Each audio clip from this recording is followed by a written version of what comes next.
L'activité tourne encore chez ce marailleur lorientais. Les dernières débarques ont été achetées cette nuit en criée.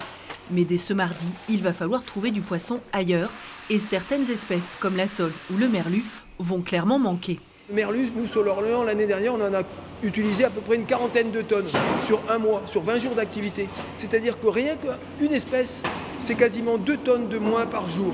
Donc automatiquement, oui, ça a un impact sur notre activité économique, sur le temps de travail de nos salariés, sur notre offre qu'on va avoir vis-à-vis de nos clients. Le gouvernement promet une aide aux marailleurs qui ira jusqu'à 75% de leurs pertes. La crainte est que les clients partis vers d'autres fournisseurs ne reviennent pas dans un mois. Certains clients nous disent déjà qu'ils trouveront le poisson dans d'autres pays et ce sont forcément des clients qu'on ne retrouvera pas dans un mois quand il faudra recommencer à travailler avec eux. Il n'y a absolument aucune anticipation et c'est clair que même les compensations qu'on nous a promises ne viendront absolument pas compenser tous les coûts et les pertes que ça peut représenter. Aujourd'hui, 80% du poisson consommé en France est importé. Pour le président du comité des pêches, la fermeture du golfe de Gascogne aux pêcheurs pendant un mois peut avoir d'autres effets.